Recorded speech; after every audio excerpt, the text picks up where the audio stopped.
Olá, seres vivos! No vídeo de hoje eu estarei cobrindo o Iceberg de Dino Crisis.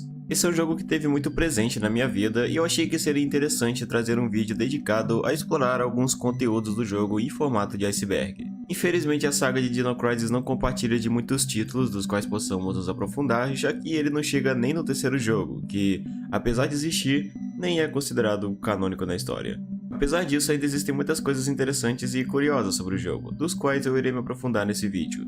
A principal base que eu tive para montar esse iceberg foi do canal espanhol Filosofia Gamer, mas eu tomei a liberdade de adicionar mais alguns tópicos e temas que eu conhecia e outros que eu pesquisei separadamente para deixá-lo mais completo. E eu espero que vocês gostem. Eu vou deixar o link do iceberg original no comentário fixado caso você queira conferir o material original. Agora, sem demorar muito, pega um café e vamos pro vídeo porque a história é longa.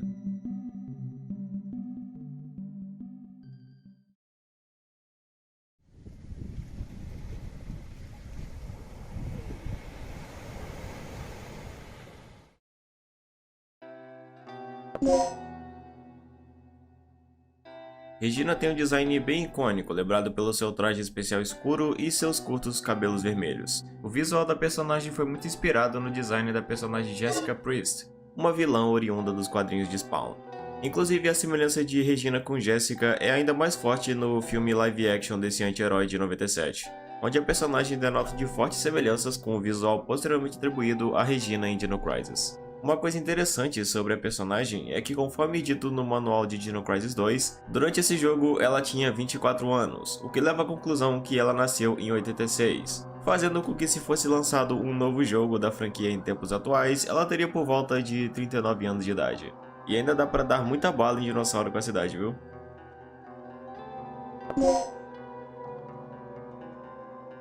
Esse é um tópico que já está em debate há muitos anos. Desde muito tempo, os fãs da franquia aguardam o tão sonhado dia em que a Capcom escutará a voz do público e criará o tão esperado remake de Dino Crisis. E já tem muito tempo que isso é aguardado. Isso atualmente é algo plenamente possível e, com sorte, já está até sendo feito, já que no momento a indústria de jogos está vivendo a era dos remakes. Além de que, em uma pesquisa recente, no início de 2024, Dino Crisis obteve a primeira posição entre os jogos que os fãs mais desejavam remake. O que nos dá um doce gostinho de que o tempo pode ser generoso conosco. Eu diria que só nos resta aguardar um pouco mais.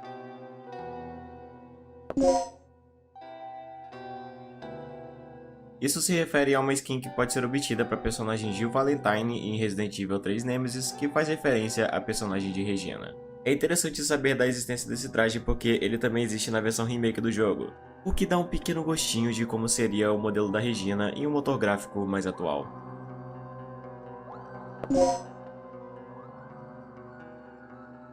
A versão japonesa de Dino Crisis compartilha de muitas cenas que acabaram sendo censuradas na versão ocidental do jogo. Isso era algo muito comum nos jogos de sua época, inclusive, como se pode observar em vários jogos distintos. Na cena introdutória do jogo há uma parte cortada onde mostra o tiranossauro partindo o soldado no meio, que pra nós só foi mostrado ele devorando a outra parte que sobrou. Também na parte em que Nick encontra o cadáver lá no começo, o corpo do soldado originalmente tem um gore mais explícito, com os órgãos expostos, o que também foi cortado na versão ocidental. As diferenças entre essas versões vai além da censura, inclusive, podendo ser observado também na mudança visual da protagonista, que no original tem traços orientais bem marcados, bem como mudanças de cenário e até na dificuldade do jogo, que é marcada pela maior dificuldade atribuída na versão ocidental.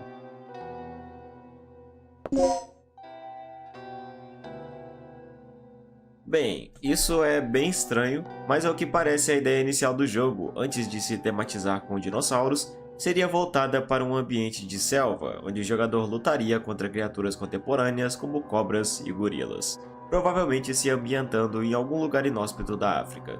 E sim, é isso mesmo que você ouviu.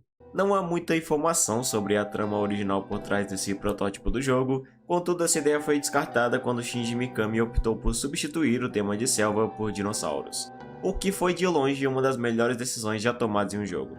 Sem falar que é bem estranho imaginar gorilas protagonizando o papel de inimigos do jogo de alguma forma, sem ser no mínimo cômico.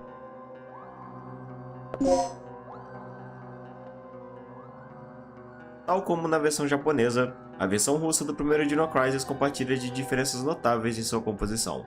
A primeira diferença notável vem logo de seu nome, que na versão russa tem um subtítulo, se chamando Dino Crisis Invasão das Bestas, que particularmente soa como um título de um filme de sessão da tarde pra mim.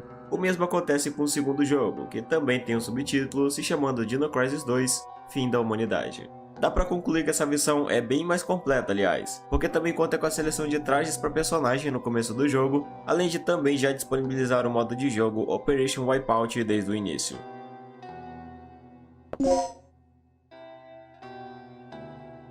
Existe uma referência a personagem da Regina, bem como dos outros personagens do jogo, na série animada de Phoenix Wright. E isso não é apenas uma simples coincidência visual. Por mais aleatório que pareça, isso aconteceu porque a história dos episódios onde eles aparecem foi escrita por Shu Takumi, que foi um dos diretores de Dino Crisis 1 e 2. E mesmo sendo inesperado, ainda mais em Phoenix Wright que não tem nada a ver com Dino Crisis, é certamente uma referência bem da hora.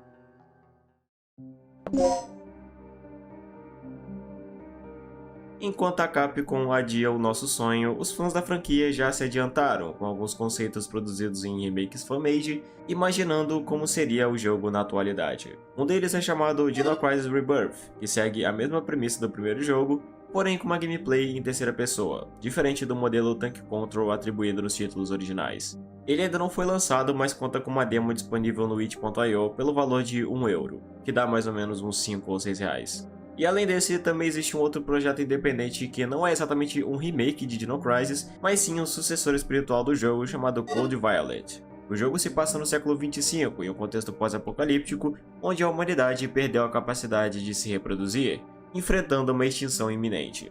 Assim, ele conta com uma história de ficção científica com monstros, criaturas bizarras e também dinossauros. No geral, parece ser um jogo bem promissor, e já tem até data de lançamento estipulada para julho desse ano para PS5.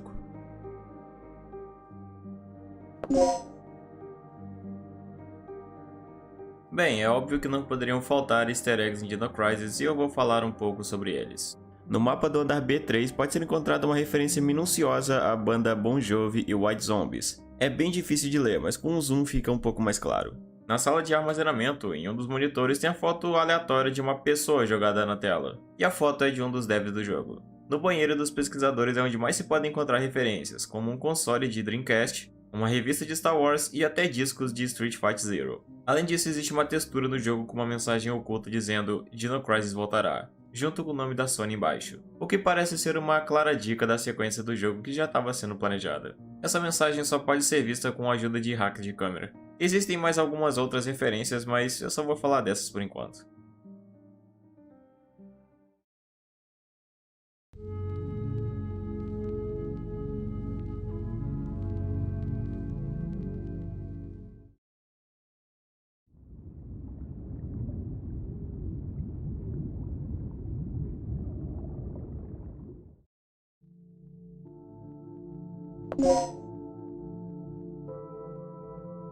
O Therizinosaurus é uma das espécies de dinossauros que surgem como inimigos durante o jogo. Eles são os dinossauros mais fortes do jogo depois do Tiranossauro, e quase sempre são encontrados em grupo. Porém tem desvantagem na movimentação deles, que é mais lenta. Algo que é estranho nesse dinossauro no jogo e que pode ser observado para quem conhece a espécie em questão, é que o visual atribuído ao Therizinosauro não tem nada a ver com o que o dinossauro era em vida. No jogo ele é retratado como um carnívoro, com garras longas, focinho curto e uma mandíbula forte. O que, tirando a parte das garras que de fato eram longas, não tem nada a ver com a espécie do Therizinosaurus, que era prontamente um herbívoro, provavelmente com penas, e com uma estatura muito maior, medindo entre 4 a 5 metros de altura. O motivo disso se deve porque durante o desenvolvimento do jogo, poucos estudos haviam sido conduzidos sobre a espécie do Therizinosauro, o que levou a uma representação imprecisa dele no jogo. Curiosamente, a forma como ele foi retratado parece bem mais com um Segnosaurus, um membro menos conhecido da família do Therizinosaurus, que existem especulações de que poderia ter sido um carnívoro em vida, apesar dessa hipótese ser incerta.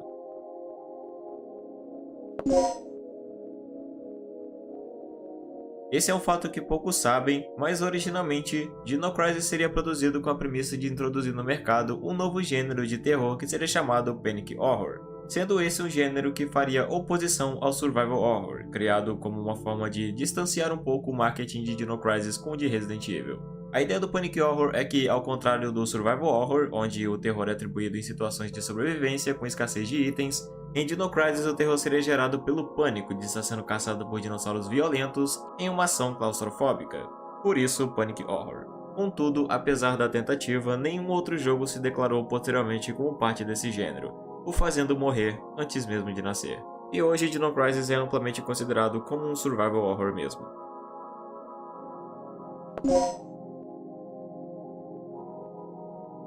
Existem vários elementos e conteúdos que foram descartados durante a produção de Dino Crisis. Isso vai desde itens até texturas, animações e também dinossauros. Um exemplo disso é que além dos dinossauros apresentados no jogo, também era planejado a presença do Triceratops e do Anquilossauro, aparecendo em algum momento do jogo. Porém, eles foram cortados logo no início da produção. Haveria um cartão-chave de nível D que seria usado em portas de segurança dos andares S2 e S3, e que apesar de ter sido descartado, ele ainda pode ser acessado por meio de códigos no jogo, mas obviamente ele não tem utilidade nenhuma. Existe uma vasta quantidade de texturas não utilizadas, boa parte delas referentes a portas e paredes, que são essas que você está vendo na tela. Alguns áudios também foram descartados, como esse por exemplo. The emergency lockdown has been bypassed. Isso também inclui alguns diálogos cortados e curiosamente um deles é uma conversa entre Regina e Gale, que sugere que o personagem do Gale estava tirando um cochilo bem de boa numa das camas dos quartos. E por fim também houveram animações não utilizadas da Regina abrindo portas. Uma das mais intrigantes é essa que mostra ela caminhando para trás como se tivesse visto alguma coisa. Não se sabe muito sobre isso porque a animação é crua, sem som de passos ou outras texturas e modelos 3D na cena. Mas parece como uma daquelas animações clássicas de Resident Evil, onde você abre a porta e acaba encontrando com zumbis do outro lado, onde nesse caso provavelmente ela teria visto um dinossauro. Seria algo interessante de se adicionar no jogo, uma pena que foi descartado.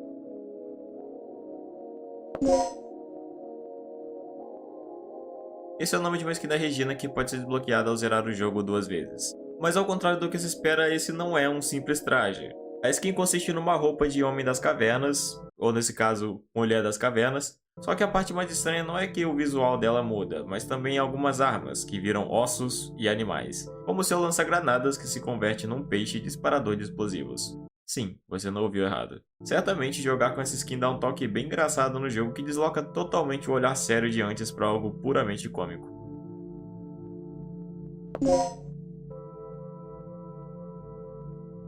O primeiro Dino Crisis trouxe um conceito de jogo que mesclava dinossauros com temas de terror, algo que, como sabemos, não é o que necessariamente acontece no segundo jogo, e muito por isso que ele é considerado inferior ao seu antecessor.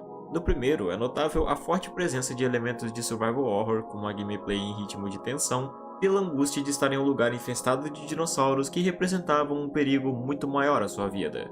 Algo que se intensificava com cenários com espaços pequenos que geravam uma claustrofobia agoniante, enfatizando o sentimento de terror e medo. Já no segundo, ele caminha para um sentido completamente oposto, ocorrendo em espaços abertos à luz do dia, com recursos abundantes e com maior número de dinossauros por cenários, o que reduzia a sensação de perigo com relação a eles. Isso é curioso, porque no primeiro jogo não temos tantos dinossauros aparecendo simultaneamente devido à limitação dos hardwares da época, já que os cenários do jogo eram em 3D, o que pesava o jogo impedindo que tivessem muitas entidades por etapa. E na sequência eles optaram pelo uso de cenários 2D pré-renderizados, o que permitia mais dinossauros por cenários, mas tirava aquela sensação de risco, tornando o jogo inferior. É um tanto bizarro, mas foi justamente a limitação técnica do primeiro jogo que fez ele ser melhor do que o segundo.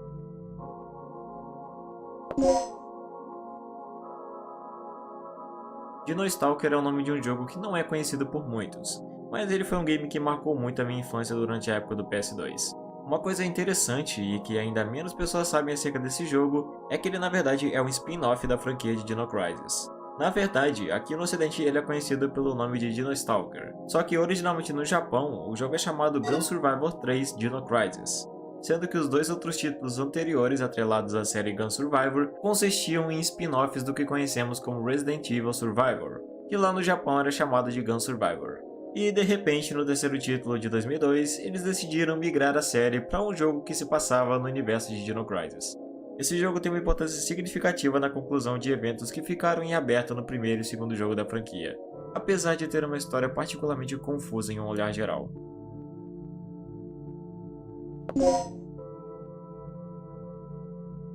Uma das características principais oriundas do primeiro Dino Crisis é o fator RNG que é atribuído na gameplay.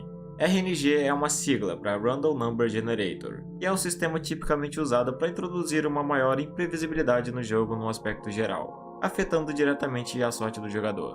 Por exemplo, quando você abre uma determinada porta e encontra um dinossauro do outro lado, existe uma chance de que voltando para aquela mesma porta em outro momento, ele já não tenha mais nenhum dinossauro lá, ou até mesmo tenha mais do que você havia encontrado antes. Isso leva o jogador a ficar apreensivo em dar o próximo passo, já que o que ele for encontrar do outro lado será uma surpresa completa.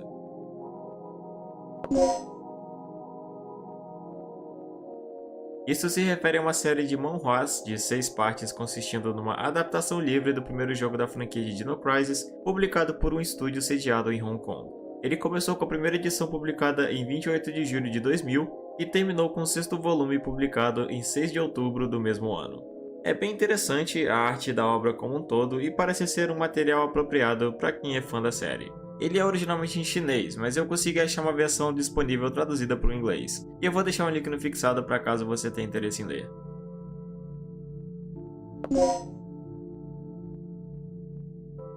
Isso pode parecer estranho a princípio, mas sim, os personagens de Dino Crisis não têm um nome oficial ao qual possamos nos referir. Os nomes que conhecemos de Regina, Rick e Gale são apenas codinomes atribuídos a eles do Esquadrão da Sorte, ao qual eles fazem parte. Isso cria um mistério e curiosidade acerca de qual seria o verdadeiro nome dos personagens, principalmente de Regina, que eu já estou tão acostumado a chamar ela por esse nome que me pareceria estranho chamar ela por qualquer outro.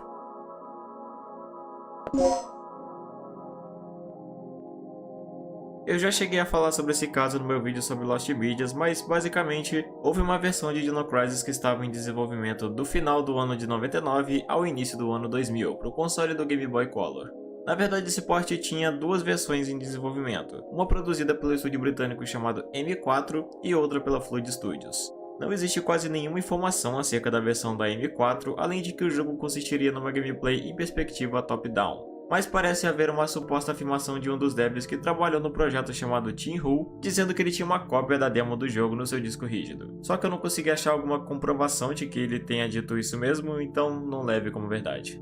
Apesar da obscuridade, se acredita que mais tarde essa versão da M4 foi o que originou o desenvolvimento do jogo Resident Evil Gaiden, que se utilizou de elementos reaproveitados do projeto descartado. Mas ao contrário desse projeto, a versão da Flood Studios tem muita informação sobre seu desenvolvimento. Essa versão do jogo não se utilizaria de uma perspectiva top-down, mas sim se baseando no uso de fundos estáticos e imagens acompanhadas de textos.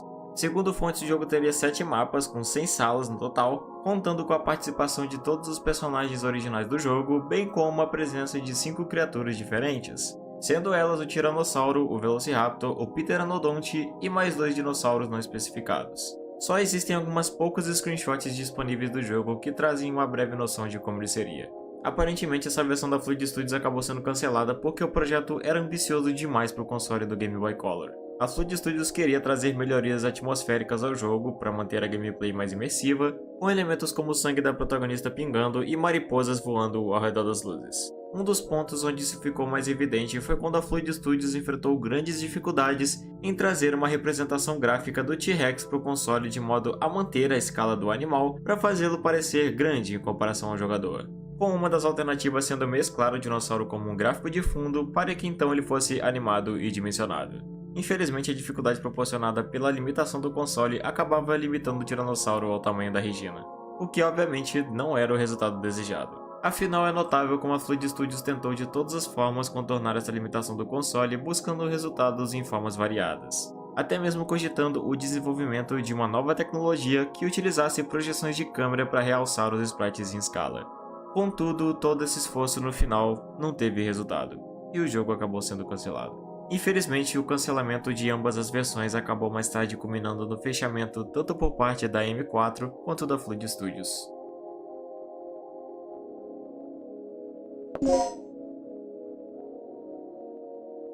A beta de Dino Crisis compartilha de algumas diferenças notáveis e outras minuciosas com relação à versão final do jogo. Algumas das diferenças podem ser percebidas com mudanças de cenário, como alterações em nomes de salas, sendo esse o caso do escritório, que ao que parece se chamaria Sala de Reuniões. Também no Hall B1, no lugar do mapa do andar, teria um mapa da ilha Ibris. Havia antigamente também um puzzle no elevador Liaison, onde ele precisava ser resolvido para poder funcionar. Também existiram dois cenários, um deles sendo uma sala chamada Elevador, que parece ser uma versão inicial do cenário do porto, e o outro seria uma sala misteriosa que parecia ser uma versão inicial da sala de controle B3. Apesar de serem da versão beta, ambas as salas ainda podem ser acessadas no jogo por alguns meios. Porém, a segunda sala em específico é vazia, e quando se chega muito perto das portas o jogo começa a travar e carregar o jogo em loop infinito. Não se sabe ao certo qual era o propósito dessa sala.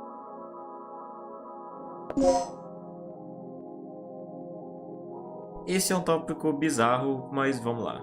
Na parte do vestiário dá para encontrar um pôster de uma mulher numa posição, digamos, adulta demais. É difícil notar isso no jogo original por conta da distorção da imagem e iluminação do cenário, mas nada que uma correção de leve não resolva. Não dá pra ver muito bem por conta da qualidade da imagem, que é horrível, mas eu não vou nem ousar colocar isso no vídeo porque vocês sabem como o YouTube é.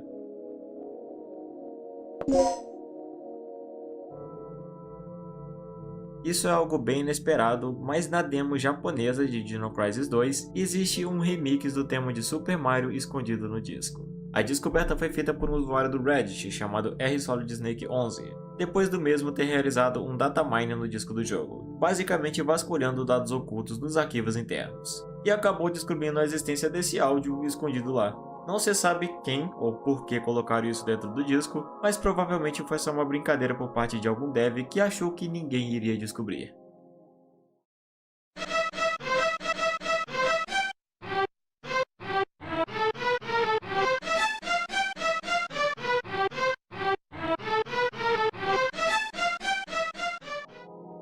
Mais uma vez a internet surpreendendo com descobertas improváveis em lugares improváveis.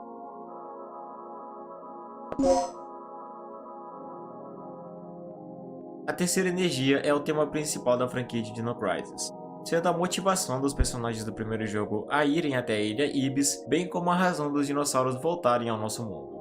Descoberto pelo Dr. Edward Kirk, a terceira energia era uma alternativa às fontes de energia convencionais como energia nuclear ou combustíveis fósseis, que se tornaram escassos, sendo uma nova fonte de energia limpa e ilimitada. O projeto da terceira energia era inicialmente financiado pelo governo americano, porém depois de serem levantadas preocupações quanto à confiabilidade na terceira energia, sendo considerada tecnologicamente impossível, o governo cessou o financiamento do projeto, e Edward veio a forjar sua própria morte para continuar sua pesquisa em sigilo. Coincidindo com a chegada do Esquadrão da Sorte na ilha Ibis, um experimento estava sendo conduzido com a terceira energia e acabou falhando com um efeito colateral inesperado, gerando altos níveis de energia que resultaram numa abertura de fenda no espaço-tempo, puxando para o presente conteúdos que ocupavam o mesmo espaço em tempos diferentes, sendo que trouxe os dinossauros de volta ao nosso mundo. A princípio, por mais absurdo que seja, o incidente parecia se limitar apenas à volta dos dinossauros à ilha. Porém, anos depois, no ano de 2050, descobriu-se que esse incidente poderia levar à extinção dos humanos, que poderiam paradoxalmente serem impedidos de evoluir devido a erros no registro fóssil ocasionado pela troca de animais. Isso fez com que se iniciasse o projeto Noah's Ark, ou Arca de Noé, criado com o intuito de mandar os dinossauros e organismos pré-históricos no geral para um futuro distante de 3 milhões de anos, o que impediria o surgimento de anomalias temporais, bem como o impedimento da evolução humana.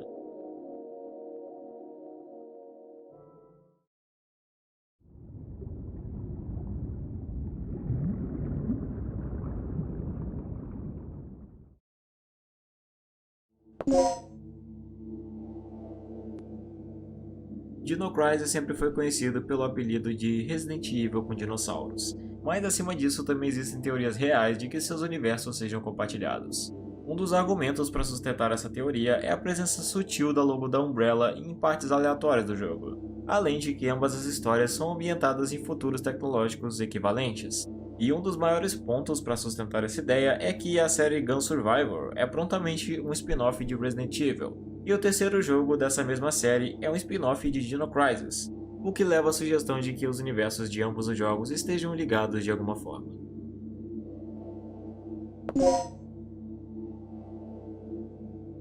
Talvez o maior mistério que permaneceu em aberto na franquia se refere ao destino dos personagens Dylan e Paula conforme visto no final de Dino Crisis 2. Pelo que vemos no final do jogo, eles ficam presos em uma instalação com Regina prometendo que voltará para salvá-los o mais rápido possível, algo que na verdade nunca aconteceu. Ainda no segundo jogo podemos ver um holograma de Dylan, onde mostra o personagem com 71 anos de idade, onde nessa época ele era líder do projeto Noah's Ark. Isso não necessariamente mostra que o personagem sobreviveu, já que pode ser uma representação do personagem em uma linha do tempo alternativa. Podemos usar a história de Dino Stalker para explicar o destino de Paula, uma vez que na história ela é enviada de volta para o futuro para salvar o protagonista. Contudo, ainda é incerto de que ela tenha de fato conseguido voltar para o ano de 2055 ou teria ficado com Dylan no ano de 2010, o que torna o destino de ambos os personagens um completo mistério.